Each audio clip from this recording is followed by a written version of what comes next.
سامعین محترم، انسان پر اللہ تبارک و تعالیٰ کی ان گنت نعمتیں ہیں جس کا اعداد و شمار کرنا انسانی عقل سے بالاتر ہے۔ اور جب انسان اللہ تبارک و تعالیٰ کی ان نعمتوں اور فضل و کرم کو چھوڑ کر اس پاک ذات کو جھٹلاتا ہے اور اس کی بندگی سے منہ موڑ لیتا ہے تو اللہ تبارک و تعالیٰ کے غضبناک عذاب میں مبتلا ہو جاتا ہے۔ ایسا ہی ایک انسان جس کو اپنی بادشاہت اور مال و دولت پر بڑا ناز تھا اور وہ کیسے غرور اور تکبر میں مبتلا ہو کر اللہ تبارک و تعالیٰ کے فضل و کرم کو چھوڑ کر اس ذات کے سامنے کھڑا ہو گیا۔ یہ متکبر شخص کون تھا جس نے تکبر میں آ کر خدائی کا دعویٰ کر دیا، اور اس نے زمین پر کون سا فساد برپا کیا اور اللہ تبارک و تعالیٰ کی جنت کے مقابلے میں زمین پر جنت بنا ڈالی، اور پھر اس بدبخت کا کیا انجام ہوا۔ آج کی اس ویڈیو میں قرآن و حدیث کی روشنی میں ہم آپ کو بتائیں گے، لہٰذا آپ سے گزارش ہے ویڈیو کو اینڈ تک ضرور دیکھیں۔ ریت کے لمبے اور اونچے ٹیلوں کی زمین پر علاقہ یمن اور عمان کے درمیان بکھرا ہوا تھا۔ قوم عاد یہاں 8,500 سال قبل آباد تھی۔ اس قوم کو اللہ تبارک و تعالیٰ نے تمام نعمتوں سے مالا مال فرمایا تھا۔ سرسبز و شاداب باغ، خوبصورت اور فروا جانور اور پانی کے چشمے عطا کیے۔ نعمتوں کی اس فراوانی نے اس قوم کو بھٹکا دیا۔ یہ لوگ اللہ تبارک و تعالیٰ کے باغی ہو گئے اور نافرمانی پر اتر آئے۔ ان کی اصلاح اور ہدایت کے لیے اللہ تبارک و تعالیٰ نے حضرت ہود علیہ السلام کو بھیجا۔ حضرت ہود علیہ السلام ان کو اللہ تبارک و تعالیٰ کی طرف بلاتے، لیکن یہ لوگ آپ کا مذاق اڑانے لگے اور بے خوف و خطر شرک میں مبتلا ہونے لگے۔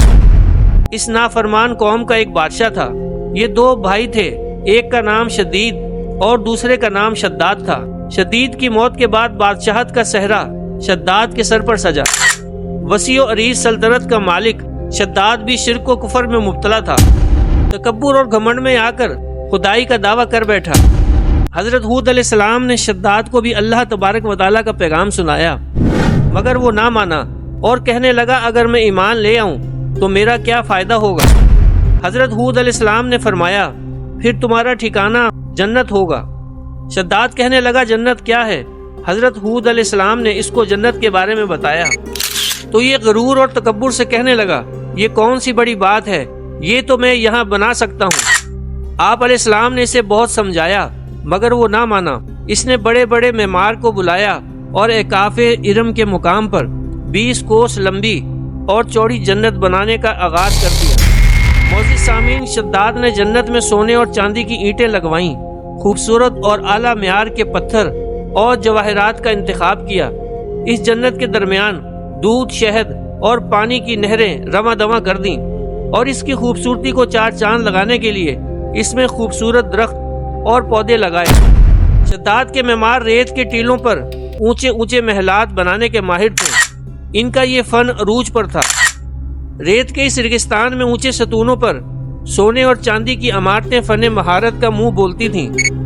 پیارے دوستو، اس جنت کو بنانے میں 12 سال لگے، اور شداد نے یہ فیصلہ کیا تھا کہ جب تیار ہو جائے گی تو وہ اس کو دیکھے گا۔ جب اس کی جنت تیار ہو گئی تو اس کو اطلاع دی گئی۔ پھر یہ غرور اور تکبر سے بھرا ہوا اپنی فوج کے ساتھ گھوڑے پر سوار ہوا۔ لوگ اس کو حسرت بھری نگاہوں سے دیکھتے اور یہ غرور سے مسکراتا ہوا اپنے گھوڑوں پر رواں دواں تھا۔ آخر کار یہ اپنی منزل یعنی جنت کے دروازے پر پہنچا۔ ادھر اللہ تبارک و تعالیٰ کا غیظ و غضب جوش میں آیا اور ملک الموت کا فرشتہ آن پہنچا۔ اس کا ایک پاؤں گھوڑے کے اوپر اور دوسرا گھوڑے کی رکاب پر تھا۔ محترم سامعین، جب اس نے موت کے فرشتے کو دیکھا تو اس کا غرور اور تکبر چکنا چور ہو گیا۔ یہ بہت گڑ گڑایا کہ مجھے اتنی مہلت دے دو، میں ایک نظر اپنی جنت کو دیکھ سکوں۔ فرشتے نے جواب دیا اللہ تبارک و تعالیٰ کا حکم ہے، میں تمہیں تمہاری جنت میں قدم نہ رکھنے دوں۔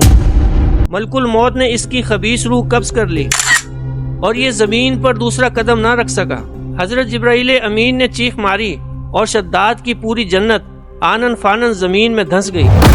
اس طرح یہ اللہ تبارک و تعالیٰ کا نافرمان اپنے انجام کو پہنچا۔ محترم سامعین، اللہ تبارک و تعالیٰ ہم سب کو اپنے بتائے ہوئے رستے پر چلنے والا بنا دے تاکہ دنیا اور آخرت میں اللہ تبارک و تعالیٰ کی خوشنودی حاصل ہو۔ آمین۔